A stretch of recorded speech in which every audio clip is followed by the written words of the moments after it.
Well, Mr. President, ladies and gentlemen, it just remains for me to bring to a close what I think has been a fascinating 2.5 days discussion around the theme of the Defence White Paper from the page to reality.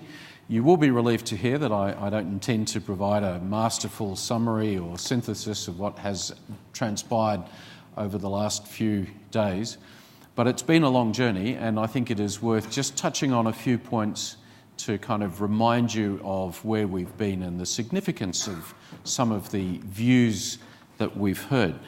So we started with Prime Minister Howard at the reception on Wednesday night, and he very directly reminded us it's all about the money.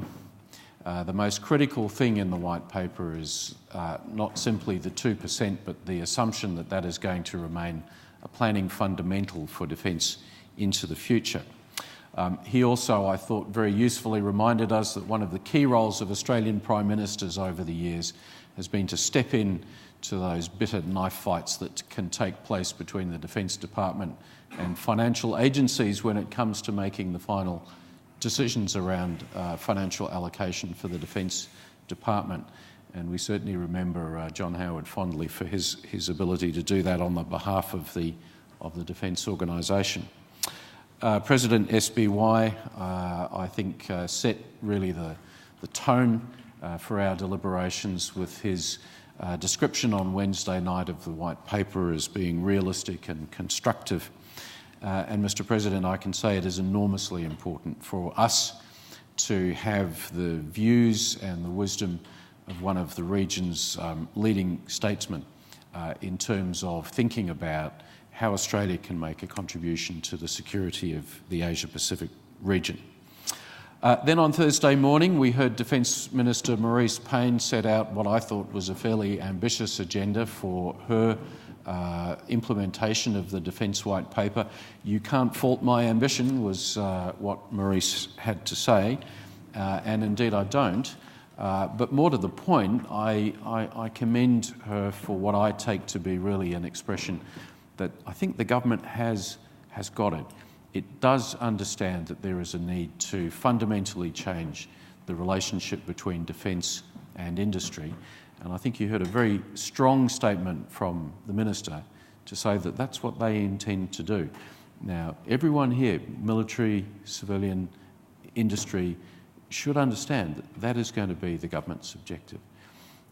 And then we heard from the Shadow Defence spokesperson, Stephen Conroy, who I think also said something that was really important for us to understand, and that is that on all of the key fundamentals of the White Paper and of defence policy going forward, the opposition is providing bipartisan support. That is an enormously powerful platform for change, and I don't think one that we should take lightly in terms of understanding, the political effort that needs to go into party discussions about how to arrive at these types of bipartisan understandings. That doesn't mean to say, of course, that we aren't going to have, I think, a very high profile for defence in the forthcoming election, and indeed that's entirely appropriate. That the opposition should be putting the government on its mettle for the implementation of what are going to be a number of very complex and serious programs. So bipartisan, but a hot electoral competition coming up. Now, I wanted to share with you 5 to 6 points about what I see as some sort of useful ways of summarising some of the more bigger themes that have emerged out of the 2 days. Firstly, I think there is a collective view that the White Paper sets a sensible map, and so now is the time to make it happen with that quality bipartisan support. I think we have an opportunity here which we did not have with the 2013 White Paper, nor with the 2009 White Paper. So really it's incumbent on us to work out how we can take advantage of that. Secondly, there was a lot of discussion around the importance of industry as a fundamental input to capability. And there I would say this is an opportunity not to lose, because we won't get it back again quickly if we fail to take advantage of what's potentially on offer. At heart, we're talking about a different, more fundamental type of conversation taking place between industry and defence. And I would add the third critical arm, it's not just D plus I, it's D plus I plus G, G being governments, state and federal, that need to be brought into this deeper and more open and honest conversation about how to deliver defence capability. So we have a start on this, but it is only a promising start, and the issue is now, how do we move to capitalise on a commitment to deliver this quickly? A third point is that I think it's a worry that we seem to have a bit of a conflict between rapidly emerging strategic change versus the slow process of delivering capability over decades. And I don't really have a happy solution for how we deal with that problem. But it does seem to me that the force structure we are describing as being the thing we want for 2035 is really the force structure that we would like to have in about 2017 or 2018.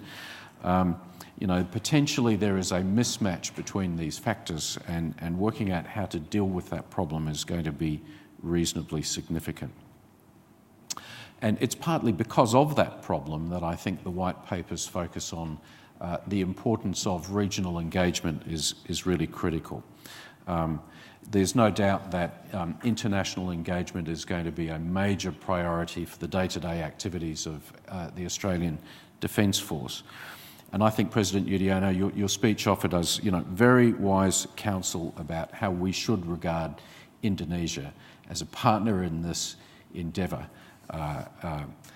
in a way that we can jointly make a stronger contribution to the stability of the region. My view now is that it is time for Australian governments to take a big and courageous step forward in thinking about what we can achieve in bilateral relations with Indonesia. And that really does mean thinking outside of our conventional wisdom about what that might achieve. A very minor point, not a minor point, a major point, but one that I won't talk much about, is the transformational nature of the American relationship as set out in the white paper. This is not business as usual for the alliance, and we spent some time talking about what needs to be done to gear us for that. And then, of course, China. To end on China, every conference we have in Canberra these days is a conference ultimately about China in one sense or another. We heard on day one, are we being too optimistic? Was the white paper too optimistic? We heard Ben Schwer say, well, the one thing the white paper shows is the end of an illusion, that China is actually prepared to stick to playing by the current rules of the game.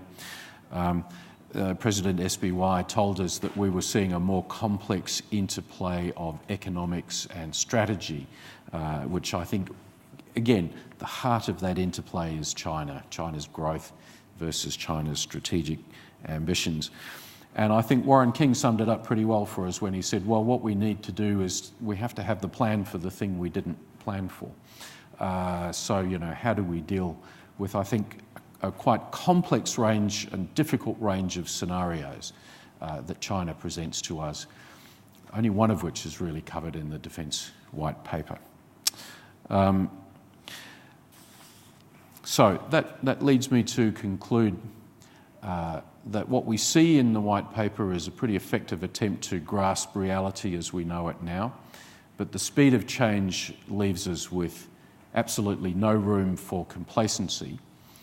And I think, therefore, when Maurice Payne talks about the need for regular strategic updates, well, you can read that as probably an invitation to come back here in 18 months or a couple of years to understand how the next chapter of the story will eventuate. Well, that reflected my attempt to provide you with some sort of synthesis of what the conference has deliberated over the last 72 hours or so.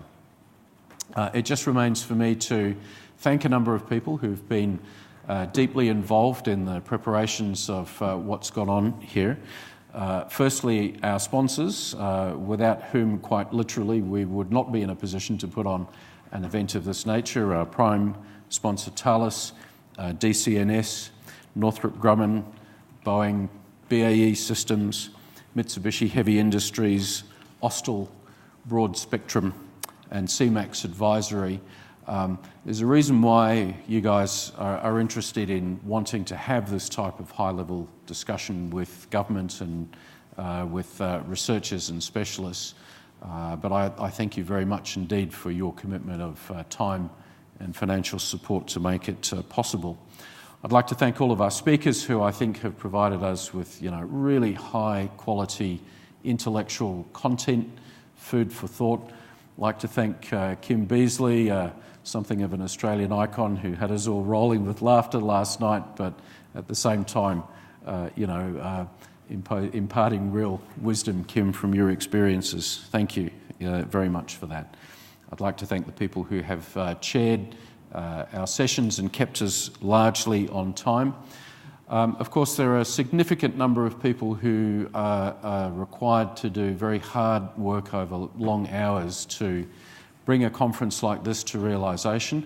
Michael Clifford, Major General Michael Clifford, who's a senior member of my team at ASPI, unfortunately you haven't seen over the last 48 hours because he's been quite ill and unable to attend the meeting, but was very influential in the design of the program and in getting so many of our senior people to attend. And our ASPI team, most of whom are now in sort of serried ranks against the back wall. Karen Edwards in particular, I'd like to thank you, who've put, I don't know how many hours, Karen, and frankly, no task too big or too difficult, no last-minute change of requirement, too annoying for you not to take on and do. And Renee Jones as well. You've both been fantastic in terms of the amount of effort that you've put into what's gone on. Amelia Long, who's been working with the President's team as liaison, also a fantastic job. And I would in particular like to mention our interns who turned up very smartly in their suits and business attire to be greeted by the Prime Minister on Wednesday evening, which was very nice. We do bring in young people who we hope will be the future of strategic thinking in Australia and beyond. We pay them almost nothing, and we try to work them as hard as we can from the high end of writing and publishing to the low end of, can you please get Peter's visitor a cup of coffee or a glass of water when they come to see me. And so Ashley Sharp, Annalise Fitzgerald, Dion Hodgson, Lachlan Wilson and Christopher Cohen, thank you very much indeed. I've much appreciated everything that you've done. Fleur Mongan, who is around, Fleur, has been one of our IT specialists at ASPI, and in fact this is now almost minutes away from being your very last time with us because Fleur's moving on to greener pastures as well. So thank you to all of my ASPI team, and I'd ask you if you'd please give them a round of applause.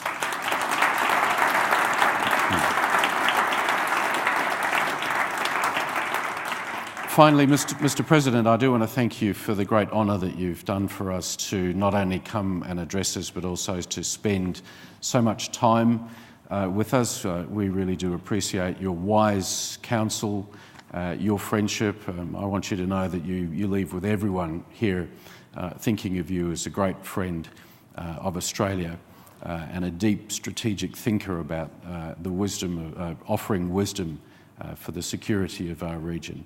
So I'm enormously grateful to you, sir, for what you've done for us. Please thank President ASPI Wine.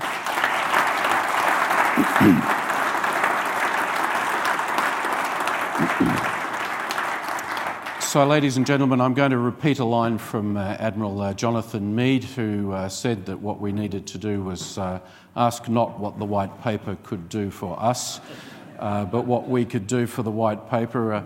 That's actually right. Jonathan has got, I think, the essence of it. It's our job to make it work. The thing that translates the white paper from the page to reality is us. It's you. And so I hope you leave motivated and feeling that you can do some good for the country, to quote another Australian politician. Can I thank you all for the time you've invested in the conference. We now have some afternoon tea if you'd like to join us for that, and perhaps we could all give ourselves a round of applause. Thank you.